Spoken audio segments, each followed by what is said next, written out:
Voilà. Donc, je pense qu'on peut démarrer. Hein. Ok. Alors, bonjour à tous et merci d'être là, madame. Donc, c'est Monsieur Lo qui n'est pas encore là et bonjour à vous. Bonjour. Alors, comme promis, on avait promis de commencer à 14 heures. Il est 14h04 et on va commencer ce webinaire rapidement pour ne pas perdre du temps. Mais je dois me rassurer que tout le monde me reçoit comme il faut. Oui, bonjour Monsieur Lo, vous m'entendez? Bon, je pense qu'il ne m'entend pas. Il n'a pas un retour. Par contre, Mariam Seck, est-ce que vous me recevez? Oui, je vous reçois très bien. Merci beaucoup à vous et bienvenue. Penna Kandé, vous me recevez aussi? Oui, bonjour à tous, je vous reçois parfaitement. Merci beaucoup à vous. Donc, le problème, c'est au niveau de Monsieur Lo, qui n'arrive pas à me recevoir. Bon. Alors, Monsieur Lo, vous m'entendez là? Oui, je vous entends maintenant. Basile, comment tu vas? Ça va bien, Allô? Monsieur Lo. Oui, je vous entends. Voilà. Ok, c'est bon, c'est parfait. Mais ça, il y a des coupures sur la ligne, là, donc on va gérer ça. Oui, je pense que ça doit être un problème de connexion ou quelque chose de ce genre. Donc, nous allons faire très vite parce que, avec le temps également, s'il y a un problème de connexion, on ne pourra pas parler comme développer certaines choses. Donc, Monsieur Lo est en direct avec Marie Doucet qui est pleine de. Par contre, Abdoukhadr Diallo n'a pas confirmé. Monsieur Diop, il y a eu un problème avant la rencontre. Il sera là, oui ou non? Alors, pour le moment, je ne sais pas, mais en principe, oui, il devrait nous rejoindre ainsi que les autres participants à ce panel.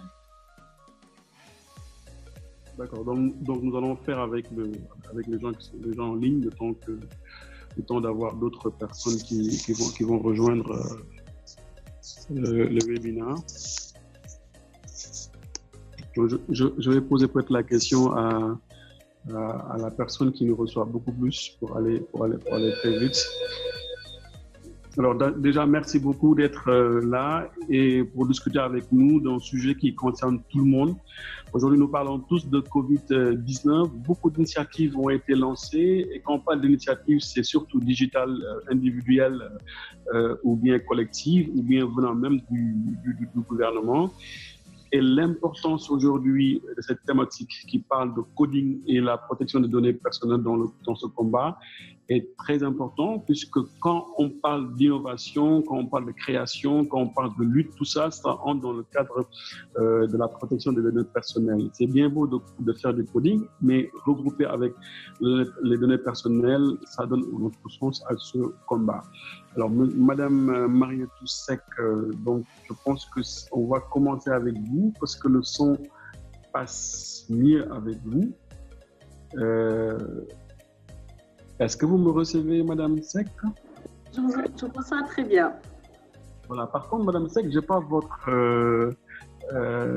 description au niveau du panel. Ça serait bien de se présenter rapidement, si vous présenter rapidement et peut-être répondre à 2 ou 3 questions que vous posez. D'accord. Donc, bonjour à tous. Je m'appelle Marietou Seck. Donc, je suis consultante ESG, c'est-à-dire environnementale, sociale et gouvernance. Merci beaucoup à Elage de m'avoir associée à ce projet qui est, somme toute, vraiment innovant et extrêmement intéressant. Voilà. Donc, moi, je ne suis pas une spécialiste du digital, mais je suis une spécialiste du social, de la gouvernance et de l'environnement. Donc, je suis très heureuse que ces problématiques-là soient associées à ce projet. Et voilà, je suis prête à apporter ma contribution sur les domaines sociales, notamment des droits de l'homme, que constitue ce sujet de la protection des données personnelles. Merci à vous, Madame Seck. Alors, Madame Penda Kandé, est-ce que vous pouvez aussi prendre la parole pour vous présenter pour ceux qui nous suivent, qu'on puisse comprendre ce que vous faites? Oui, bonjour à tous. Je vais commencer par remercier Elage pour l'invitation à partager cette aventure humaine avant tout pour une cause commune. Donc, je suis Penda Kandé, je suis à Paris. Je travaille en fait à la direction juridique de Samsung Electronics France et je suis contract manager. Je suis aussi finance project manager dans des sujets digitaux, notamment la mise en place de la signature électronique au sein du groupe et de la digitalisation du service juridique. Donc effectivement, c'est vrai que le sujet était pour moi un sujet très intéressant parce qu'ayant vécu le RGPD en live en mai 2018 chez Samsung, nous avons dû nous mettre au diapason pour respecter tous les fondements de ce RGPD. Et du coup, je pense qu'on va y revenir tout à l'heure, mais on va bien développer ce sujet qui est vraiment très crucial à l'heure actuelle. Le décor même de ce webinaire parlant de coding et protection de données dans ce combat. Est-ce que c'est deux choses qui sont liées aujourd'hui ou bien on peut les dissocier dans le cadre de la lutte contre la pandémie Covid-19? On n'a pas entendu le début de votre question. Je ne sais pas si Madame Seck, vous êtes comme moi. Je n'ai pas entendu pour le coup. Je n'ai pas non plus entendu le début de la question. D'accord, donc ça doit être une coupure. Donc, je disais tout à l'heure, on va commencer par vous parce que vous avez essayé il nous faut quelqu'un pour camper les décors. Et les décors, ça serait, est-ce qu'aujourd'hui, on peut dissocier les deux termes, coding et protection de données personnelles, si on avait à faire le camper les décors de ce sujet? La question est pour moi? Oui, Madame Kandé. Pour moi, il ne faudrait pas les dissocier parce que c'est un aspect, là on touche vraiment au fondement de notre démocratie, la liberté individuelle. Pour moi, coder, effectivement, c'est le recueil de données massives et du coup de données extrêmement personnelles, surtout qui vont toucher au domaine de la santé. J'entends effectivement parler de passeport santé, j'entends parler de tracking. Effectivement, moi je vais prendre des exemples français, étant donné que je suis ici. Il y a aussi une application qui va peut-être sortir, voir le jour, qui est Stop Covid-19, qui fait extrêmement débat ici. C'est très fondamental de ne pas dissocier les deux, parce que d'un côté, on va avoir un engouement très certain de nos amis développeurs et de toutes ces startups qui ont des idées innovantes et qui veulent faire la riposte, parce que ici et ailleurs, on emploie des termes forts pour parler de Covid-19. On parle de temps de guerre, on parle de temps de crise, on parle de termes qu'on emploie dans des situations qui sont vraiment extrêmement complexes, à savoir le couvre-feu, à savoir,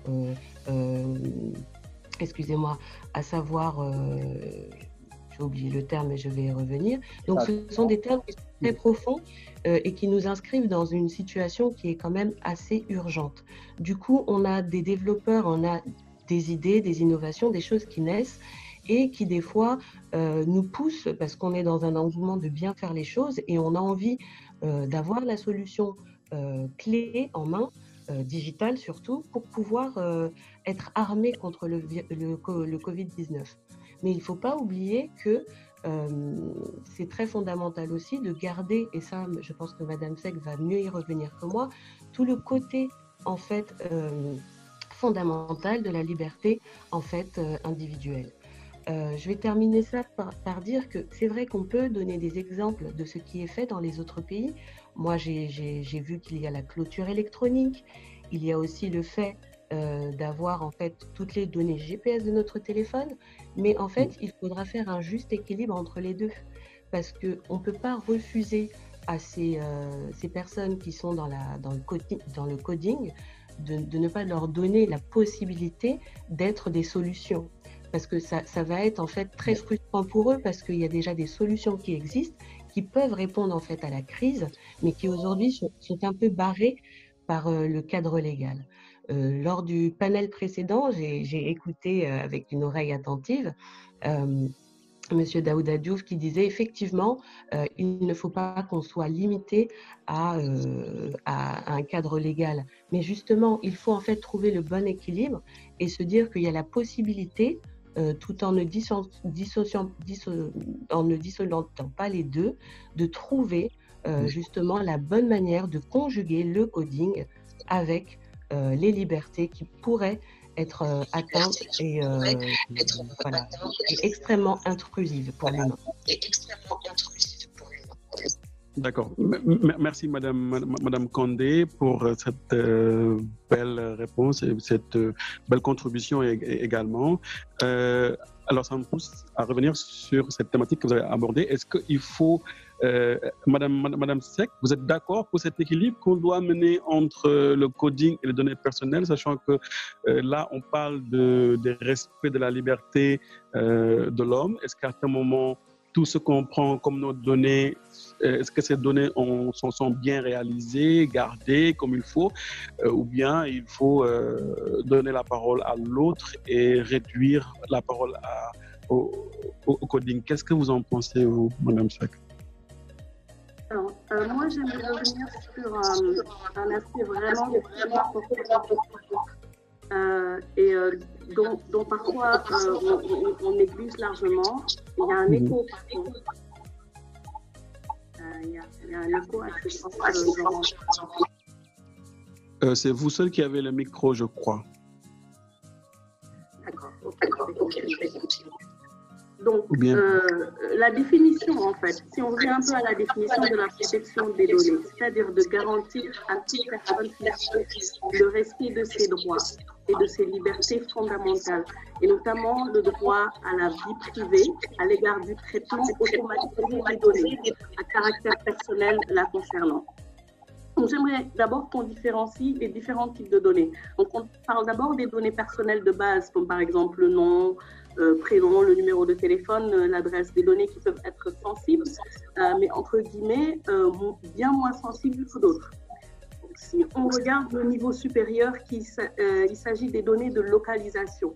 Donc là, on parle d'applications qui pourraient localiser les personnes pour pouvoir traquer leurs déplacements et pour pouvoir, par exemple, revenir sur la propagation de la maladie.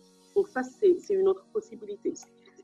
Et si on regarde un troisième niveau, où là, on parle de données médicales, où on pourrait collecter, par exemple, des personnes qui sont à risque, des personnes qui sont atteintes de maladies chroniques comme le diabète, mais on parle aussi de maladies stigmatisantes comme le VIH-Sida, par exemple, où on pourrait collecter des données sur ces personnes-là. Donc, ça vous invite un peu à voir la sensibilité ou le niveau de sensibilité où on est, et donc avoir le nom, le prénom, l'adresse de toutes les personnes qui sont atteintes de VIH. Donc, les personnes qui manipulent normalement ces données-là sont les médecins qui sont soumis à un serment d'Hippocrate. Les codeurs ne sont pas médecins, ils ne sont pas soumis à ce serment d'Hippocrate-là. Donc, comment ça se passe, le fait d'avoir ces données aussi sensibles entre les mains de personnes qui n'ont pas eu, donc c'est-à-dire il faudrait un transfert de cette déontologie-là. Donc, j'ai bien aimé ce que Mme Kandé a dit dans le contexte de l'état d'urgence. Donc, l'état d'urgence, c'est une configuration qui donne un pouvoir supplémentaire à l'État, donc qui donne une restriction des libertés. Ça pourrait être vu comme, on va dire, un assouplissement de ces régulations. Mais moi, au contraire, je pense qu'il faudrait encore plus renforcer le principe on va dire, le principe d'accord. Donc, demander l'accord de ces personnes-là pour qui on recueille leurs données. Donc, il faudrait absolument que les codeurs tiennent en compte ce paramètre-là. Donc, ça, c'est une chose. Et une autre chose, c'est que ce soit encadré.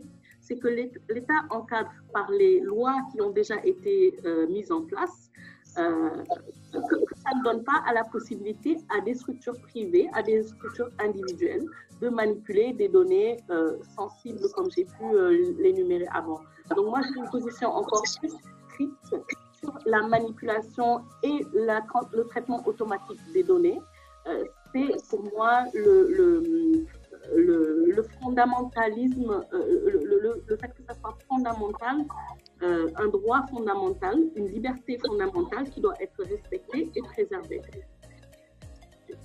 Mais Madame Seck, je ne vous coupe pas, mais à l'heure de la stigmatisation de cette maladie qui est de crise, mais même cette pandémie, je vais dire, ou dans certains pays, par exemple, on nous parle de qui tourne autour des traçages, le traçage numérique pour essayer en fait, de créer des applications, etc. Est-ce que ce fait, moi je parle des données personnelles au-delà médicales, des données personnelles des Sénégalais aujourd'hui qui sont utilisées pour faire des applications de traçage numérique. Déjà, la question est, est-ce que ce fait peut bien marcher dans un pays où on a, par exemple, 80% de Sénégalais qui ne comprennent pas beaucoup comment ça marche tout cela? Tout à fait. Comme vous dites, tout à fait. Donc, c'est un problème. Il y a une majorité de Sénégalais qui ne savent pas forcément comment ça marche et à qui on n'a pas vraiment demandé son accord. Donc, dans d'autres pays comme la Corée du Sud, ont utilisé ce même principe de tracer à la lettre donc les déplacements des personnes pour pouvoir remonter la chaîne de transmission et pour pouvoir arrêter la maladie. C'est assez efficace, en tout cas de la manière dont la Corée du Sud l'a fait. Mais c'est un pays avec un taux d'alphabétisation, avec un taux d'utilisation de téléphones GSM, donc un taux d'information de la population qui est bien différent du nôtre. Et moi, ça m'inquiète de savoir que des données seront peut-être utilisées par des personnes et que les libertés des personnes ne seront pas forcément sauvegardées. Donc, la responsabilité revient aux personnes qui utilisent ces données à prendre en compte, et il faudra utiliser les langues nationales et tous les moyens, y compris les pictogrammes, etc., pour bien faire comprendre aux personnes qu'on utilise leurs données pour telle ou telle application et pour tel ou tel objectif. Madame Kandé, vous êtes du même avis que Madame Seck par rapport à ce traçage numérique? Mon avis reste mitigé, mais je la rejoins sur certains points. Je vais m'expliquer en cela. Effectivement, on touche vraiment là à des données très sensibles et vous avez, Madame Seck, fait le degré des données. Mais toujours une fois encore, il est quand même assez important de se dire que si nous avons le moyen de combattre, il faut l'utiliser. Par exemple, je vais citer, là je sais que par exemple Orange a la possibilité d'avoir des données anonymisées et agrégées. En fait, le problème avec les données anonymisées, c'est qu'on va perdre un peu en valeur de données. Mais ce n'est pas grave. Tant que, par exemple, les données servent pour le traçage et que son objet, c'est uniquement ça, il n'y a pas de souci. Moi, je suis plus pour dire qu'effectivement, au niveau du coding, il y a des possibilités qu'il faut freiner. Et Madame Seck, vous en avez fait le tour et je suis d'accord avec vous. Mais il y a aussi un des fondements sur lequel on a touché quand des milliards de personnes comme moi aujourd'hui sont confinées et que nous n'avons pas le droit de sortir parce que l'état d'urgence a été décrété. En tant qu'humains, nous avons nous-mêmes mis de côté cette liberté. Je ne veux pas dire par là que ça serait la même chose avec le fait d'avoir en fait les données exploitées, mais si on réfléchit bien... J'ai perdu... tellement longtemps que ce soit dans les cookies, que ce soit dans ce que vous recevez en pub, on est entre guillemets mitraillé de toutes sortes. À partir du moment où on a visité un lieu, on va avoir toutes ces données-là qui sont déjà référencées quelque part. Et en soi, moi, je trouve que le traitement des données est largement bien dépassé. Effectivement, RGPD ou la CDP, c'est ça pour réglementer tout cela. Mais les données sont déjà tellement exploitées que pour moi, la difficulté, en fait, c'est de se dire qu'il va forcément y avoir toujours des personnes qui vont avoir peut-être un esprit malveillant et se dire qu'ils vont utiliser ces données sur un autre sens. Parce que là, on parle quand même du Covid-19 et de la riposte. Et il faudrait mettre tous les garde-fous nécessaires pour pouvoir faire en sorte que personne ne puisse les utiliser autrement. Mais si on reste dans un cadre où on se dit que l'utilité est strictement et sera obligatoirement faite uniquement pour ça, normalement, on ne devrait pas avoir de données qui se baladent un peu partout. Après, je comprends aussi quand vous dites que les codeurs ne sont pas médecins, ne sont pas habilités, entre guillemets, à avoir ces données, mais il y a peut-être des solutions dans le sens où des référentiels peuvent être faits, des bases de données peuvent être faites et intégrées. Et après, peut-être que ça peut être crypté. Après, je n'ai pas cette connaissance-là, mais je me dis déjà, il y a l'anonymisation. Il y a déjà ça qui peut être un point. Il y a toutes les données mobiles qui peuvent servir. Et ça, je pense que c'est utilisé en Asie. Donc, il y a la possibilité de ne pas toujours authentifier la personne. Mais je vois que Monsieur Lou nous a rejoint, donc je suis ravie. Alors oui, là je vous entends. J'avais un petit problème de son lorsque Madame Kandé revenait un peu sur la question de traçage numérique. Est-ce que vous m'entendez là maintenant? Oui, oui. Voilà.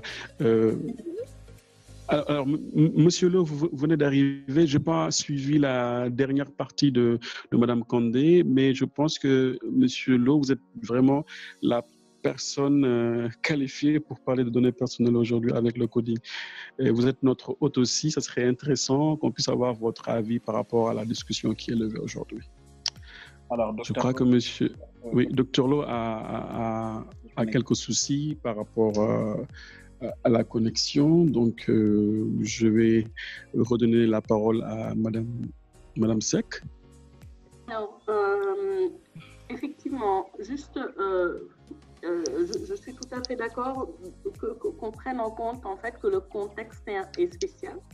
Donc, nous sommes sur une lutte acharnée contre ce virus. Je pense que tous les moyens possibles, je ne dirais même pas légaux, mais éthiques, doivent être mis en place pour pouvoir lutter contre ce virus. Cependant, encore une fois, un autre aspect à prendre en compte, et je pense que l'objectif, ce sera juste de voir toutes les possibilités qui sont là, donc tous les risques, de les évaluer et de trouver des moyens pour être sûr que ces risques-là sont pris en compte. Donc, je voulais juste donner un autre exemple de la traçabilité, mais là, par exemple, donc on parle d'exemples dans d'autres pays, donc comme à Taïwan ou en Israël, où ça a été accepté par l'État, c'est-à-dire de tracer les déplacements des personnes en isolement. C'est-à-dire, une fois que vous êtes un cas contact défini ou que vous êtes diagnostiqué avec le coronavirus et que vous êtes assigné à résidence, c'est-à-dire confiné, que ça soit en fait une sorte de bracelet électronique où vos déplacements seront monitorés et que toute infraction, on va dire, pourra être dénoncée et les mouvements en fait des porteurs du coronavirus seront suivis à la trace. Donc, est-ce n'y a-t-il pas à se poser la question, est-ce qu'on aurait besoin d'une autorisation de la justice avant d'utiliser ces données-là, par exemple, utiliser les données de téléphone mobile de la population pour tracer leurs mouvements et être sûr qu'ils restent confinés chez eux? Est-ce que utiliser la traçabilité des données pour s'assurer que des personnes infectées respectent l'isolement, est-ce que c'est une mesure éthique? Et si oui, a-t-on l'autorisation, sans aucune autorisation de la justice? Moi, ça me paraît un peu problématique. D'accord. Mais là, c'est quand nous parlons de santé publique, est-ce que le fait d'évoquer cette permission entre l'utilisation des données personnelles des Sénégalais. Je vais prendre l'exemple du Sénégalais. Et l'autorisation avec, par exemple, les lois sur le RGPD. Bon, là, c'est la question que je voulais poser à M. Lo, mais... Répondre à un motif d'intérêt public. Après, j'aurais voulu avoir sa réponse pour savoir, en fait, à quel moment, en fait, on déroge, entre guillemets, à cela. Mais pour moi, le fait d'avoir des autorisations, et puis c'est ce qui se passe ici actuellement, quand je parlais de l'application Stop Covid-19, c'est sur la base du volontariat. Et Madame Seck l'a bien dit, il faudrait l'accord des personnes souhaitant vouloir être tracées. Mais on sait très bien que si toute la population ne participe pas, en gros ne joue pas le jeu, toutes les données seront faussées. Puisque si moi je télécharge l'application et que les membres de ma famille ne l'ont pas, c'est problématique pour établir un suivi des personnes que j'ai pu contacter. Du coup, si moi je suis volontaire et que je télécharge cette application, que se passe-t-il si dans mon entourage, personne, dans un rayon de 1 ou 2 km, n'a l'application autour de lui? Ça, c'est une autre question. Mais dans tous les cas, pour vous répondre, étant donné que je pense pour moi, sans passer par des demandes au niveau de la justice, ça doit se passer sur la base du volontariat. Alors, ça aurait été bien d'avoir vraiment Monsieur Lo, parce qu'il y a énormément de questions qu'on aimerait vraiment poser et avoir des réponses par rapport à cela. Mais voilà, on reste toujours dans le cadre du coding. Il y a Abdouhad qui est là. Voilà, il y a Abdouhad Diallo qui nous a rejoint, donc qui pourra justement aborder, je pense, un peu plus les questions de coding. Et puis, comme on parlait tantôt de l'appropriation un peu de la part des développeurs, des règles justement pour ne pas bafouer d'un point de vue éthique et déontologique par rapport à l'utilisation des données qui sont, je pense qu'il sera ravi de pouvoir apporter. Effectivement. Voilà. Je pense que c'est la personne qu'il faut pour nous donner en fait quelle est la position du développeur par rapport à l'utilisation des données, puisque là on parle de combat de Covid-19. Monsieur Diallo, bonjour et merci d'avoir rejoint la discussion. On vous donne la parole pour faire un peu le tour de vos pensées par rapport à la question. Déjà, bonjour tout le monde. Toutes mes excuses. Disons que j'ai eu à un peu rater l'information. Je me suis dit que j'allais essayer de participer avant la fin et de rencontrer les grands comme Basile ou Ella, je crois.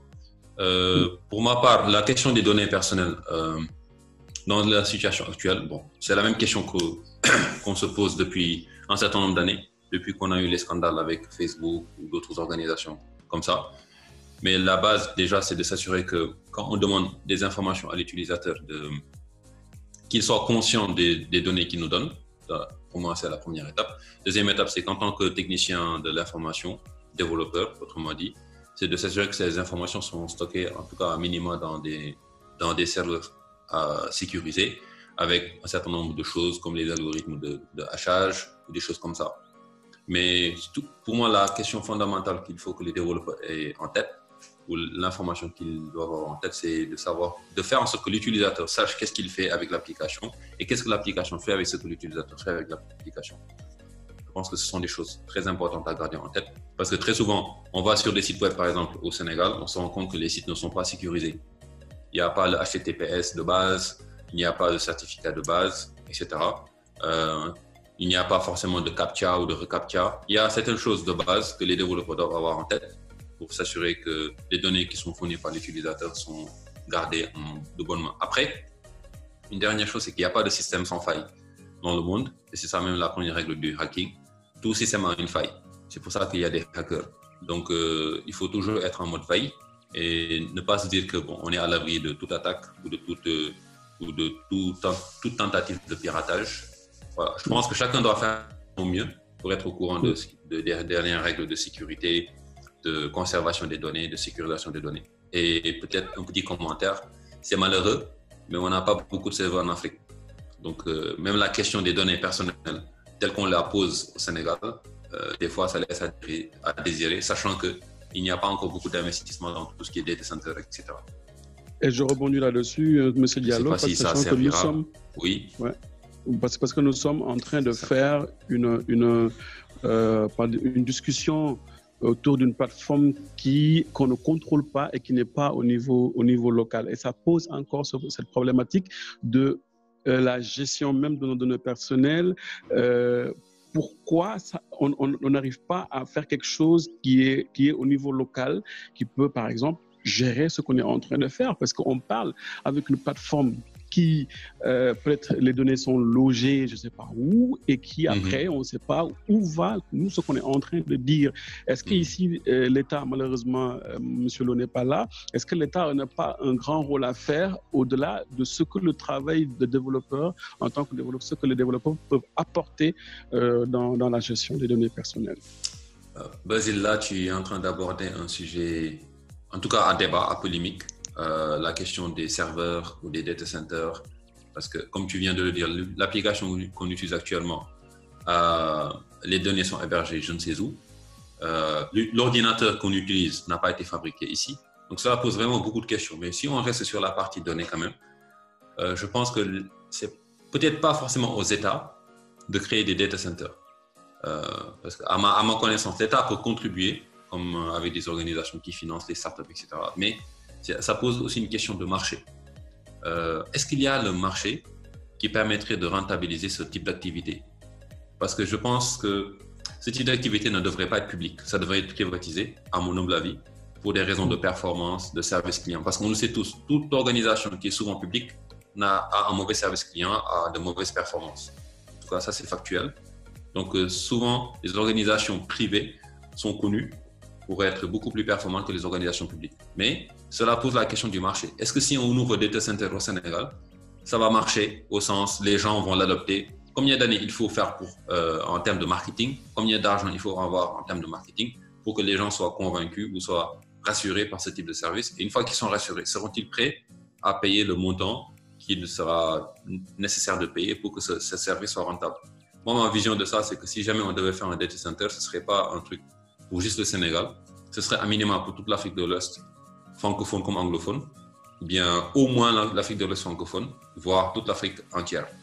Parce que c'est quand même effectivement dommage de ne pas avoir ce type d'infrastructure ici. Sachant qu'il faut aussi savoir que ce type d'infrastructure nécessite un certain nombre de choses, du courant, des personnes bien formées, du matériel.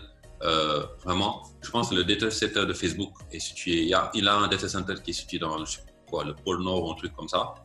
Mais c'est super bien gardé. Vous sentez qu'il y a les moyens.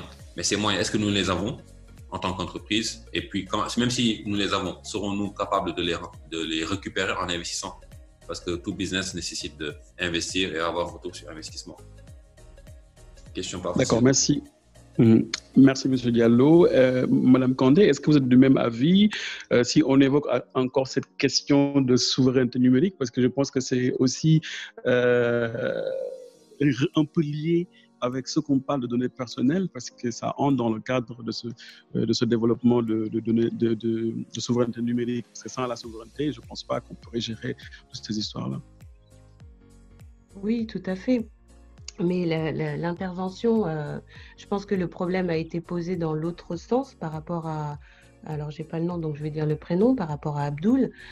Si effectivement, on ne sait pas où sont stockées les données, je ne sais pas si on peut parler... Enfin, si on peut parler de traitement, je vais le dire comme ça, mais je vais plus rebondir sur ce qu'il a dit parce que effectivement, la question à se poser parce que dans la protection des données personnelles, les obligations des personnes qui font ces traitements de données sont de pouvoir communiquer de façon claire et concise sur la durée de conservation des données. Donc, si effectivement on n'est pas en mesure de savoir comment on gère les données, que ce soit par rapport au serveur, par rapport à la place, etc., c'est déjà un premier gros problème. Moi, c'était sur ça que je souhaitais rebondir. Et c'est vrai que j'ai été amenée plusieurs fois à visiter des sites internet sénégalais où effectivement, on m'informe, enfin Google informe que le site n'est pas sécurisé. C'est vrai que d'un point de vue utilisateur, déjà c'est pas rassurant.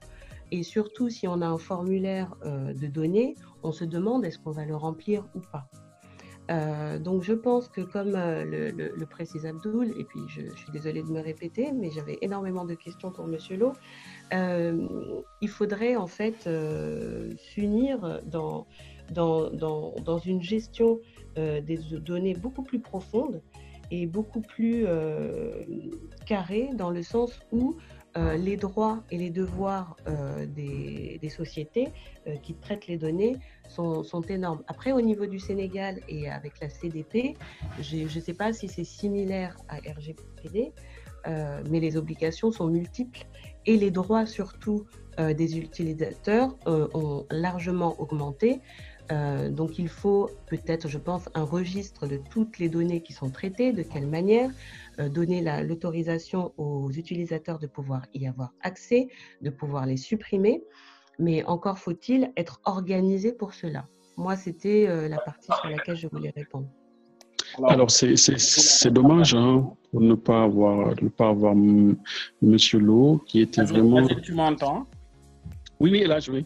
Voilà, avec ta permission, j'ai Dr Lo au téléphone. On peut essayer une seconde tentative pour voir. Ce serait bien, oui. Comme il est très réclamé sur ce panel. Dr Lo, vous nous entendez? Oui, là je vous entends très bien. Très bien. Basile, peux-tu me confirmer de ton côté que tu entends Dr Lo? Oui, c'est très bien. C'est très bien, on l'entend. Voilà, Dr Lo, la parole est à vous. Je vous laisse vous introduire et justement Basile pourra rebondir sur les différents points, notamment concernant les données personnelles qu'on a eu à aborder depuis le début de ce panel. À vous, docteur. Merci beaucoup, Elage. Donc, bonsoir à tout le monde.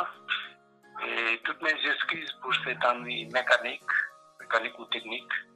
Je ne sais pas, je ne suis pas technicien. En tout cas, je suis à votre écoute. Donc, j'ai raté le début du débat. Je ne sais pas quelles sont les questions qui ont été posées. Donc, je vais remettre la parole à Basile. Voilà. Je vais résumer par rapport à ce qui a été dit et si je dois intervenir ou non. Vas-y, vous voilà, avez alors, Monsieur Lo, merci d'abord de répondre à notre invitation. Et je pense qu'il y a énormément de questions qui ont été posées, mais je vais juste revenir sur la dernière réaction de Monsieur Lo, parce que là, on parlait de coding et de données personnelles. Aujourd'hui, l'État du Sénégal, est-ce que n'est pas en quelque partie fautif de ce manque de data center, c'est-à-dire là où on peut garder nos données, et quels sont, par exemple, si on parle de santé publique, est-ce qu'on est à un certain niveau où on doit demander la permission à l'État pour utiliser certaines données, ou bien on peut les utiliser facilement parce qu'on parle de santé publique? Et aussi, est-ce qu'il y a des réglementations au niveau de la protection des données, comme le fait le RGPD, etc. Donc, c'est énormément de questions qui sont là et qu'on aimerait avoir votre réponse par rapport à cela. C'est bien saisi. Merci, Basile. Si j'ai bien saisi, la première question, elle est relative au data center, de l'existence de data center. Exactement. Hein? Oui, effectivement. Donc, sur ce premier point, il faut savoir que le Sénégal est maintenant doté de data center de dernière génération, si je peux m'exprimer ainsi, bien que je n'aime pas cette expression, aussi bien au niveau de l'agence de l'informatique de l'État qu'au niveau des départements ministériels. Donc la question du lieu d'hébergement ne se pose plus, sauf si le département concerné a envie de passer outre et d'aller héberger ses données dans le cloud. Mais on n'a pas besoin du cloud aujourd'hui pour héberger les données des Sénégalais, notamment les données de santé. Donc sur ce premier point, il n'y a pas d'obstacle par rapport à ça. On n'a pas besoin d'aller chercher ailleurs pour héberger nos données. Si on parle d'hébergement, je ne parle pas d'application derrière. Ça, c'est une autre question qu'on peut aborder après. Donc, sur le plan data center, aucun souci. Pour l'autorisation, effectivement, oui. Comme vous le savez, nous avons une législation qui est très contraignante en matière de traitement des données de santé. Donc, sur ce point, il est obligatoire, quel que soit le responsable, d'aller chercher une autorisation auprès de la CDP. Sur ce point, il n'y a pas de problème. Mais nous sommes dans une situation d'exception avec un couvre-feu, un état d'urgence régi par une loi. Donc, la CDP prendra en compte ces particularités au moment d'étudier tous les dossiers relatifs à cette période d'endeuil. Donc, lui, il faut aller chercher une autorisation. Lui, ce sera trop facile. En tout cas, il y aura des facilités dès l'instant que les conditions juridiques sont respectées d'accorder la dite autorisation. J'espère que je pense que je me suis bien fait comprendre. Oui, effectivement. Mais l'autre question, c'était aussi par rapport aux réglementations. Est-ce que, parce que bon, depuis qu'on a lancé la CDP, on a vu qu'il y a beaucoup de gens qui ont été attaqués ou pas attaqués, mais qui n'ont pas respecté cette législation-là. Est-ce qu'il y a vraiment des lois qui les ont poussés à revenir en arrière pour respecter ce que vous êtes en train de faire? Parce qu'au Sénégal, c'est comme si les données personnelles, c'était pour jouer. Personne ne respecte rien du tout. Même si on leur donne des amendes, ils ne respectent pas ça. Comment ça se passe, tout ça? Oui, mais ça, c'est la pratique Basile. Vous savez, en matière de régulation, ça dépend de l'autorité chargée de faire appliquer la loi. Si celle-ci est faible devant certains responsables de traitement, notamment de l'État ou bien de groupes de pression, la faute lui incombe. Mais la loi est claire. Quand quelqu'un fait un traitement de manière illicite, l'autorité de protection doit sanctionner. Il y a les sanctions dans la loi. Tout est dans la loi. Maintenant, il reste le problème d'application. Et ça dépend des hommes. Alors, j'ai une question à Basile, c'est Elhadj. Oui, une question pour Dr Lo, justement. Docteur, est-il possible aujourd'hui de nous faire un état des lieux, un état de l'art sur tout ce qui est justement au Sénégal en termes de loi, en termes de règlement par rapport à la gestion, à la protection des données personnelles, justement. Donc, je pense que cet état-là peut être intéressant de l'avoir dans nos discussions pour voir un peu où est-ce qu'en est le Sénégal réellement d'un point de vue juridique sur la protection des données personnelles. Merci, Elhadj. Donc, le cadre juridique sur la protection des données personnelles est très simple. Nous avons aujourd'hui une loi qui date de 2008 et qui est en cours de modification, heureusement, pour l'actualiser. Donc, cette loi est accompagnée de décrets d'application. Sans rentrer dans le détail de ce texte, au Sénégal, ce qui est préconisé, le régime de la déclaration. Ce qui est consacré dans la loi, c'est le régime de la déclaration. Dès l'instant qu'on traite des données à caractère personnel. Il y a très peu d'exceptions. Ça concerne les traitements personnels, personnels, etc. Mais le principe, c'est que vous traitez des données, vous devez faire la déclaration avec au niveau de la CDP. Ce qu'il faut retenir également dans la loi, nous avons une définition très large de données à caractère personnel. Ce n'est pas seulement le nom, le prénom, c'est tout ce qui permet d'identifier une personne directement ou indirectement, quel que soit le support. Donc, vous voyez donc où la CDP peut intervenir dans tout traitement portant sur des données à caractère personnel. Aujourd'hui, nous parlons de l'actualité, c'est les données de santé. Effectivement, les données des usagers géolocalisés, c'est des données à caractère personnel. Parce que par essence, le numéro de téléphone est une donnée à caractère personnel.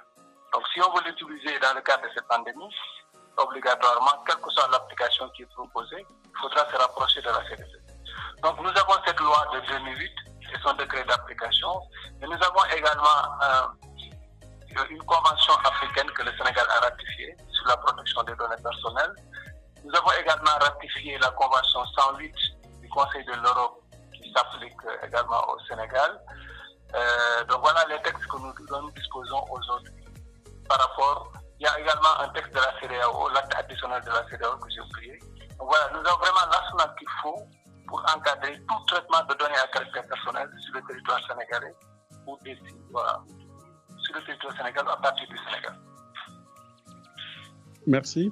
Merci beaucoup, Monsieur Lo. Et je rappelle aussi que le Sénégal a un arsenal juridique vraiment dans le cadre des lois. On est bien placé. C'est juste, comme l'a dit Monsieur Lo, c'est la pratique souvent qui pose problème. Alors, Elhadj, si vous me le permettez, il est 14h, presque 15h moins 10. Est-ce qu'on a au niveau de cette discussion des gens qui veulent poser des questions? très bien. Alors, on a une première question. Alors, les droits humains sont fondamentaux, certes, mais ne faut-il pas prendre en compte les enjeux vers l'éthique dans le contexte sénégalais? Alors, c'est marqué El Hadj Diop, mais voilà, c'est un autre El Hadj Diop, ce n'est pas moi. Pour préciser. Alors, est-ce que cette question peut être adressée à Mme Kandé ou Mme Seck? Voilà, je répète peut-être la question pour... exactement, tu peux répéter. Alors, je reprends. Donc, il marque les droits humains sont fondamentaux, certes, mais ne faut-il pas prendre en compte les enjeux, bon, je suppose les enjeux et l'éthique, dans le contexte sénégalais? Ça, c'est une question qui est vraiment adressée à Mme Seck, hein, où on parle d'individualisme, de développement et autres. Effectivement. Une des notions fondamentales qu'on utilise, un des concepts vraiment très importants, c'est que les droits humains sont inaliénables, c'est-à-dire ils sont non négociables. Et il faut effectivement éviter que d'être en contexte de crise ou de guerre, etc., qu'on soit moins regardant sur les droits humains. Parce que souvent, qu'est-ce que ça crée? Ça crée des situations qu'on découvre plusieurs années plus tard. Ça crée des abus. Un des exemples, par exemple, oui, on peut se dire que la collecte des données peut se faire rapidement, etc. Mais quelle garantie et comment on peut savoir que ces données sont collectées et utilisées uniquement dans le contexte de la lutte du Covid-19? Comment est-ce qu'on peut s'assurer et par quels moyens on s'assure que les différentes mesures dont on a parlé aujourd'hui sont employées uniquement dans le but de lutter contre le coronavirus et non à d'autres desseins? Et ça peut être un dessein personnel.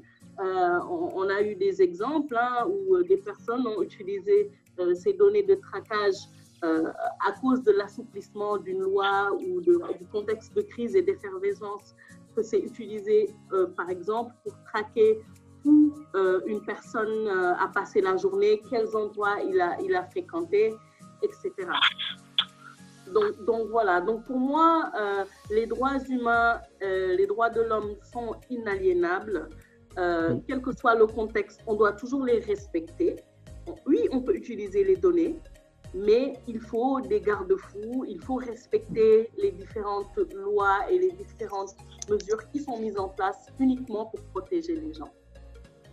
Merci Madame Seck. Ça me permet de poser une question à Madame Kandé, qui est d'Anne Corona, parce que hier j'ai discuté avec des jeunes qui m'ont parlé d'une application qui s'appelle Signpost et qui a été en quelque sorte enrôlée par le ministère de la Santé dans le cadre de cette plateforme d'Anne Corona, parce qu'il y en a beaucoup. Mais là, ce que j'ai remarqué au niveau de cette application, c'est que on a mis de côté tout ce qui est donné. Les gens n'utilisent pas la donnée, mais c'est une technologie qui est liée en fait au Bluetooth et qu'on doit installer dans un téléphone pour pouvoir savoir, pour prévenir en fait les lieux et les zones à haut risque. Est-ce que comment ça se passe? Parce que là, c'est votre dernière réaction, parce qu'il reste 5 minutes, Madame Kandé. Est-ce que au niveau de la plateforme, vous avez eu quand même à choisir de très bonnes, contributions ou bien de très bons projets? Alors oui, pour moi, il y avait que des très bons projets. Il y avait des projets extrêmement différents. Il y avait beaucoup de projets basés sur l'authentification et l'identification de la personne, mais nous avons aussi vu des projets basés sur l'algorithme et notamment aussi sur les données mobiles. Donc en tout premier lieu, j'avais parlé d'Orange qui avait donc la possibilité d'anonymiser et d'abreuver donc des données, on a vu extrêmement de manière différente en fait d'aborder le sujet en fait par rapport aux données personnelles. Et c'est vrai que ce qui était intéressant, c'était qu'il y avait directement des porteurs de projets qui étaient très au fait de cette problématique qu'on soulève aujourd'hui et qui avaient préparé en fait des slides ou alors des explications très claires, très précises sur comment ils ont tout fait en fait pour ne pas être intrusif, et comme le dit Madame Seck, pour ne pas atteindre à la liberté individuelle. Du coup, on a été agréablement surpris de cette prise de conscience de certains porteurs de projets. Et quand on posait la question à ceux à l'inverse qui avaient pour eux donc l'authentification, un peu plus on va dire standard qu'on peut voir tout de suite, quand on leur posait la question, mais du coup comment ça se passe pour les données personnelles, ils répondaient en fait que pour eux, en fait c'est tellement devenu quelque chose ils traitent de la data constamment que pour eux, est-ce qu'ils ont réellement conscience que derrière on parle d'individus, que derrière on peut porter atteinte, voilà. Et après, on a même fait un petit peu ce rôle-là de les resensibiliser sur ça. On a été entendus, ça leur a même amené à avoir une autre approche du coup et à se dire bon, d'accord, c'est vrai que de partir sur l'authentification avec les données très personnelles, le numéro de téléphone, etc. Est-ce qu'on ne va pas trouver un autre moyen ? Donc, c'était en ça où c'était intéressant d'avoir les deux types de projets dans le Dan Covid. Alors, merci beaucoup, Madame Condé. Je rappelle que Dan Covid, c'est un projet qui a été lancé avec beaucoup d'acteurs au niveau du secteur privé, l'État et d'autres acteurs aussi pour lutter contre la pandémie Covid. Abdourad, est-ce que vous êtes d'avis aussi aujourd'hui pour ne pas vous annexer, avoir trop de data entre les mains? C'est comme si on avait une bombe. Est-ce que oui, quand vous même. êtes conscient de ça aujourd'hui? Quand même. Si. En tout cas, pour nous, ce que je trouve un peu dommage, c'est que dommage, peut-être que je n'ai pas fait vraiment ce travail, mais les dispositifs de la CDP me semblent lourds, ou en tout cas pas assez user-friendly, si je peux le dire ainsi, pour nous, développeurs ou nous, entrepreneurs de la tech. Mais clairement, quand vous commencez à avoir un service que les gens utilisent, il n'est pas envisageable de ne pas générer beaucoup de données. Et c'est même stratégique d'utiliser ces données pour améliorer votre service. Mais je pense que oui, c'est une bombe à retardement. Pas plus tard qu'hier, un ami qui est dans le monde de la donnée me disait qu'actuellement, surtout avec la crise actuelle, c'est maintenant plus que jamais que la donnée vaut plus cher que le pétrole. Donc c'est clair. Alors Madame Seck, je pense... Oui, il est 15 heures. Permission, hein. Il y a Abdoufal qui levait la main depuis tout à l'heure, donc qui est parmi la parole. Et à qui on peut donner rapidement la parole peut-être pour poser sa question ou apporter sa contribution. On a quelques autres questions aussi dans le fil, donc on verra en fonction de, voilà, avec ta permission toujours, hein, c'est ton, ton live, donc voilà. Abdou, à toi la parole. Abdoufal. Vous m'entendez? Oui, Abdou, bienvenue. Ok, bonjour, je me présente. Moi, je m'appelle Abdoufal. Dans le cadre de ce projet, j'ai voulu être mentor côté JavaScript et tout, mais je suis développeur .NET et PHP en même temps. Moi, c'est plus par rapport... je remercie encore Abdou Khadr de si bien nous représenter, toutes les précisions qu'il a données sont très claires et précises. La seule question que j'avais, c'était est-ce que, au lieu de tout miser sur le développement, parce que en tant que développeur aussi, pour être un bon développeur, il faut être un bon ethical hacker, genre pouvoir quand même hacker, savoir c'est quoi les problèmes du hacking, les données, comment les récupérer, tout ça, etc. On s'est rendu compte que, en fait, les brèches, avec les précisions qu'Abdou Khadr avait amenées, comme les SSL et tout, les brèches sont beaucoup plus humaines qu'autre chose maintenant. Donc, moi, je demandais, est-ce qu'on ne pourrait pas voir les données? Est-ce qu'on ne peut pas récupérer seulement les données dont on a réellement besoin? Peut-être ça pourrait être une solution. Oui, c'est une question ou peut-être une proposition qu'on peut faire, mais comme je l'ai dit, au-delà même de faire ce tri de données, moi je vois en cela aussi une manière de développer par exemple des applications qui n'utiliseront pas assez de données, comme vous l'avez souligné. Bon, Abdourad, c'est vous le spécialiste de la question en tant que développeur. Est-ce que vous êtes d'avis?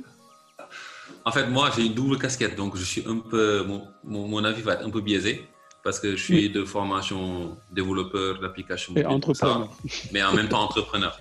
Pourquoi j'évoque cette notion d'entrepreneur? C'est qu'on oublie souvent qu'une application, c'est pas juste quelque chose de technique, c'est un produit, c'est un business en fait. Donc, il y a la partie technique, il y a la partie business. Alors, je pense que c'est le prénom, c'est Abdou. Celui qui vient d'intervenir, c'est M. Fall, si je ne me trompe pas. Il a ce qu'il dit est très intéressant quand il s'agit de récolter juste les données dont on a besoin.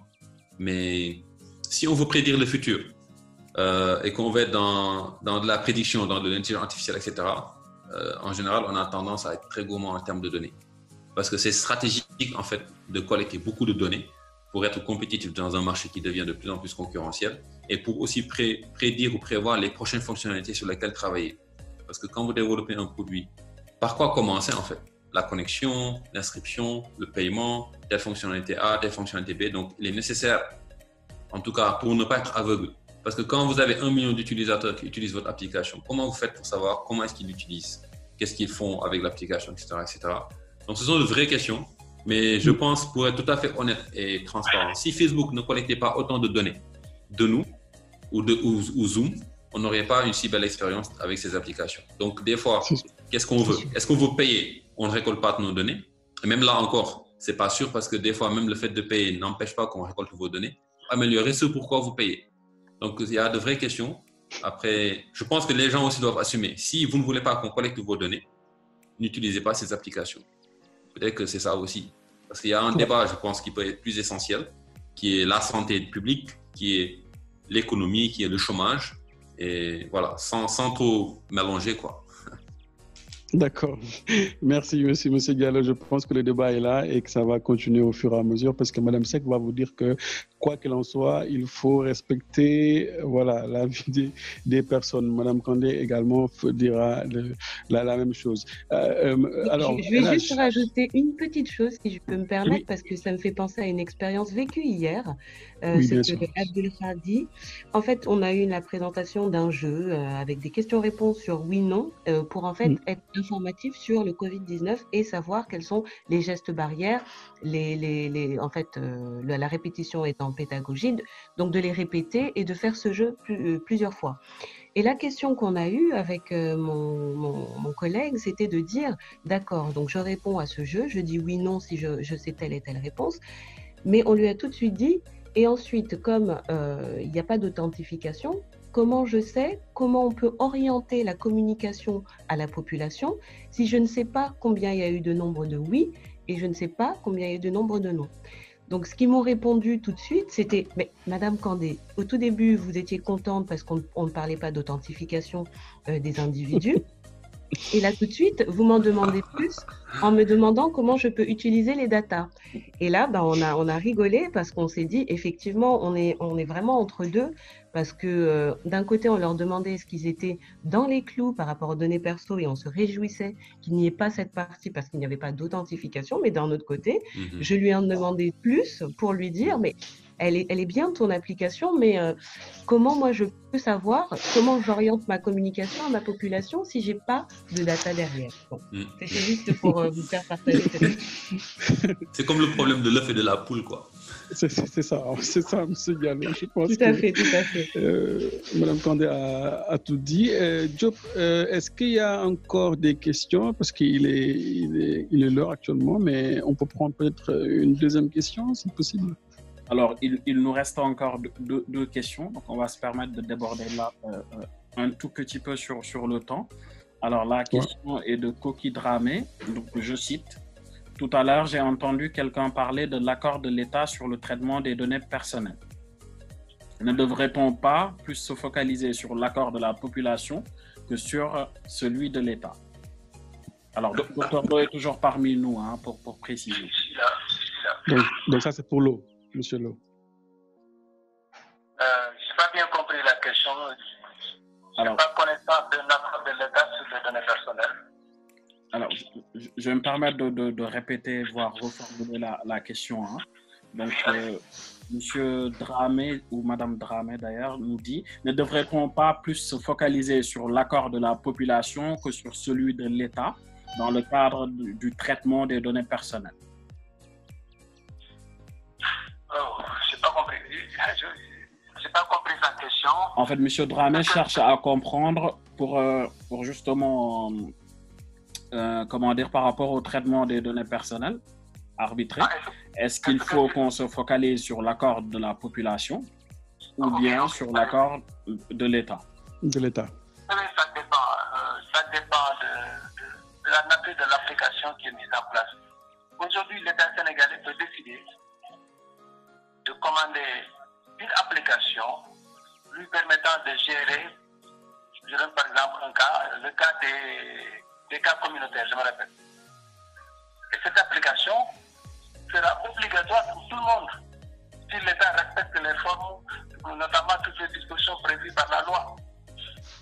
Donc, dans ce cas-là, ce n'est plus l'accord des populations, mais c'est l'État qui s'impose à tout le monde par un texte.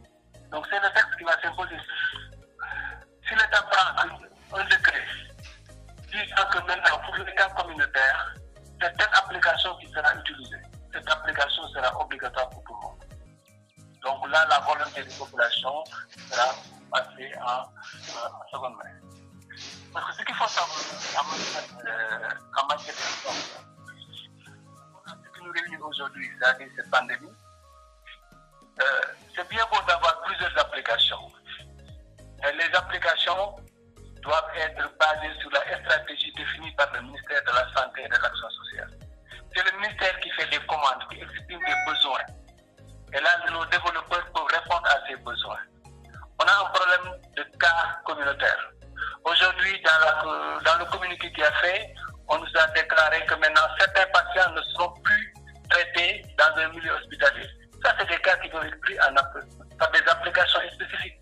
Moi, je pense qu'il faut qu'on parte de la stratégie définie par le ministère et que chacun essaie d'y apporter du sien en proposant une application tout en respectant la loi sur les données personnelles. Merci. Très bien. Merci. Monsieur Diop, je prends juste la parole pour ajouter quelque chose parce que je pense que Mme Kandé représente aussi la plateforme Dan Corona qui joue les mêmes objectifs, qui a le même rôle que ce que Monsieur Lo a évoqué. Mais j'ajouterais aussi que il y a énormément d'applications et c'est le moment aujourd'hui de penser à une collaboration et de faire le tri des meilleures applis et qu'on puisse avancer parce que si on reste aussi à collecter sans peu autant trier et avancer, le coronavirus c'est pour juste une période bien déterminée. Est-ce qu'on aura le temps de gérer tout cela et aider la population surtout pour les cas communautaires? Bon, je vais donner juste la parole à Mme Kandé pour qu'elle puisse répondre rapidement avant de passer à la deuxième question. Moi, je suis d'accord avec vous dans le sens où tout ce qui s'organise aujourd'hui, que ce soit le CAC-19 ou Dan Covid, pour moi, ce sont des choses à pérenniser dans le sens où on n'est pas à l'abri d'autres choses, puisque ce qui nous arrive aujourd'hui n'était pas du tout prévu et que des moyens extraordinaires, exemplaires se sont multipliés. Pour moi, il est important de pérenniser en fait tout ce système qui est mis en place, qui a été mis en place en plus de manière extrêmement rapide. Ça veut dire qu'il peut être perfectionné, ça veut dire qu'il peut être amélioré et ça veut dire qu'on pourra toujours trouver la bonne manière de travailler entre public-privé et de faire en fait cette passerelle, je pense qu'il manque beaucoup aujourd'hui pour donner le cadre à tous ces développeurs, à toutes ces startups qui ont besoin d'avoir des lignes directrices pour pouvoir bien conduire leurs projets. Parce que ce sont des gens qui ne vont pas manquer d'idées, qui ont déjà cette assise-là, donc qui n'ont pas besoin, sur leur expertise, d'être guidés, mais qui ont besoin d'être guidés sur la manière d'établir des applications, des sites qui répondent en fait aux besoins du public. Donc pour moi, ce sont des initiatives qui doivent être pérennes, des manières de travailler qui doivent être pérennisées aussi, dans le sens où on en aura besoin. Je pense par exemple à Ebola, je pense au SRAS en Asie. On n'est pas à l'abri. Donc il faut, comme vous le dites, répertorier un maximum de solutions, mais pas pour les répertorier uniquement, pour les répertorier, pour les analyser, pour les mettre dans un registre, pour les avoir sous la main, pour savoir quelle solution fait telle chose, telle action, quelle personne a contacté, etc. etc. C'est important parce qu'on aura aussi après l'après-Covid, et donc même si on a beaucoup de projets, l'idée c'est d'aller au-delà de ce que nous faisons et aider aussi le secteur du digital et des entrepreneurs, surtout les développeurs. Alors Monsieur Diop, avant de terminer, on prend la dernière question et on clôture, s'il y en a toujours. Excusez-moi, j'étais en mute. Alors, je disais, la question suivante était, alors je cite, les applications des réseaux sociaux, en parenthèse Facebook, Twitter, etc., sont-elles conformes aux lois sur la protection des données, CDP, au Sénégal? Oui, bonne question. Ce qu'il faut savoir, les réseaux sociaux ne sont pas régis par la loi sénégalaise. Ça ne relève pas du champ d'application de la loi sénégalaise sur les données personnelles. Parce que la particularité de ces réseaux, c'est que c'est le citoyen sénégalais même qui décide d'y aller. Ce n'est pas un service qui les est proposé en interne, mais c'est le Sénégalais lui-même de son propre initiative qui se délègue de ses données personnelles sur ces réseaux. Tout ce que la CDP faisait quand j'étais là-bas ou que la CDP fait aujourd'hui, c'est d'accompagner le Sénégalais quand il est victime sur les réseaux sociaux. Et avec très peu de moyens d'action, il faut l'avouer. Ces réseaux sociaux ont du mal à savoir où se trouve le Sénégal. Donc, très peu de réponses quand il y a un manquement par rapport à notre législation. Donc, c'est très difficile de gérer les réseaux sociaux par rapport à une loi d'un pays donné. La réponse devrait venir de la CEDEAO ou bien même de l'Union africaine pour plus de poids. C'est un vieux projet, mais qui n'a pas encore vu le début même d'exécution. Oui, Monsieur Lo, mais je pense qu'aujourd'hui, l'État du Sénégal aussi a la possibilité de demander à Facebook ou d'autres réseaux sociaux de donner ou bien de tracer, de suivre quelqu'un sur ces plateformes-là. Et on l'a vu au cas au Sénégal où Facebook avait réservé des pages où le gouvernement pourrait demander à Facebook, par exemple, des données issues des personnes qui sont sur Facebook. Tout à fait, Basile, mais c'est au cas par cas. C'est au cas par cas, et puis tous nos enquêteurs n'ont pas cette possibilité. Donc c'est exceptionnel, voilà. C'est des coûts exceptionnels que certains officiers réussissent à obtenir. Mais aujourd'hui, le commandant qui est au fond du Sénégal ne peut pas avoir une telle réponse, par exemple. C'est sûr, c'est sûr. Alors, je rajoute, Basile, voilà, il y a une question de Diabel Ndao, coordonnateur du programme NTF4, donc qui joue un rôle déterminant pour les startups au Sénégal, notamment du digital. Alors, il a enchaîné deux questions qui se complètent. Alors, il dit, je cite Diabel, est-ce que le fait de savoir exactement où sont stockées les données nous garantit que leur traitement sera en conformité avec leur protection? Première question. Il enchaîne, en d'autres termes, le stockage des données des Sénégalais sur des serveurs au Sénégal garantirait leur traitement respectant leur protection plus que si elles sont ailleurs. Voilà, je pense que la question s'adresse également à Dr Lo. Non, le fait de demander le lieu de stockage des données, ça permet simplement à la CDP de pouvoir conformer au formulaire adéquat. Toutes les données hébergées à l'intérieur doivent faire l'objet d'une demande d'autorisation en bonne et due forme. Le but, c'est quoi? De savoir le lieu de stockage, qui les envoie, à quelle fin, pour quelle durée, etc. Et quels sont les droits des personnes concernées. Donc, si on a ces informations, si on nous dit que les données, par exemple, sont hébergées en France, la CDP est en relation de partenariat avec la CNIL française. La CDP peut à tout moment demander à la CNIL française d'aller faire un audit, un contrôle sur le lieu qui est indiqué dans la déclaration. Et la CNIL va insérer cette demande dans ses opérations de contrôle annuel.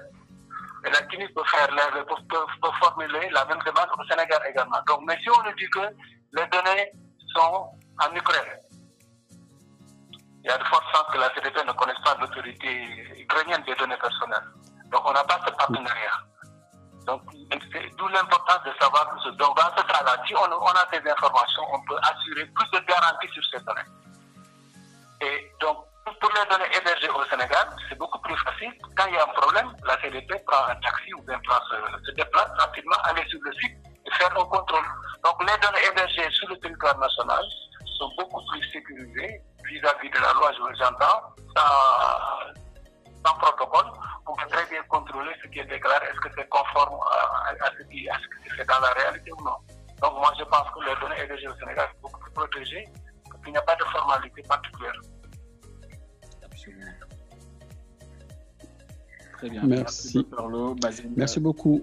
Je te redonne la parole. Oui, merci, Dr Lo. Je rappelle que vous êtes ancien président de la CDP et vous avez joué un rôle. Vous avez même sorti un livre récemment sur la protection des données personnelles en Afrique. Donc, je vais donc inviter M. Lo à mettre ce lien, si possible, pour les gens qui sont intéressés pour avoir ce livre de M. Lo. Abdul Khadr Diallo, merci également. Je rappelle que vous êtes entrepreneur en même temps, développeur, et vous êtes le CEO de Volcano. Marié Toussek, merci beaucoup. Merci, Madame Condé, beaucoup. Oui, merci à vous d'avoir répondu à notre appel. C'est vrai qu'on devait finir à 15h, mais il est 15h18. Désolé d'avoir pris de votre temps, un peu de votre temps, mais ça valait le coup. Alors, et là, je pense qu'on est arrivé, ou bien on donne à chacun 2 mots, la parole pour prononcer 2 mots avant de clôturer. Bah écoute, à ta guise, je pense que c'est très bien, on peut laisser. Oui, Abdou, okay. pour 2 minutes. Donc, comme je n'étais pas là-bas au début, déjà, désolé du retard. Donc, c'est Abdou Khadr Diallo, directeur de Volcano. Et là-bas, on forme les futurs leaders entrepreneurs tech de l'Afrique. Donc, merci pour cette invitation. Ravi d'y avoir partagé, en tout cas d'y avoir contribué, d'avoir partagé certaines choses de mon expérience. J'espère que les choses vont s'améliorer très vite avec cette situation et l'entrepreneuriat de façon générale au Sénégal. Merci beaucoup. Merci beaucoup. Madame Seck. Oui, merci beaucoup Elhaj et merci à tous les panélistes. C'était extrêmement intéressant.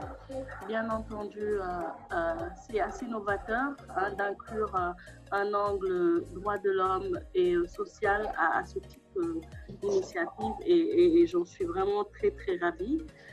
Et voilà, au plaisir d'échanger dans le futur sur des sujets. Merci, Madame Seck. Madame Condé. Oui, merci à vous pour l'invitation.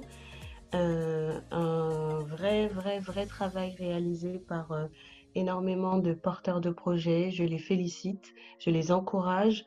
J'encourage la technologie dans le respect du cadre légal, bien sûr, mais j'encourage toutes les initiatives, toutes les idées, car il n'y a pas de petites idées. Donc, j'encourage tout le monde à continuer les efforts, à continuer à trouver des innovations. J'ai même pu voir un robot.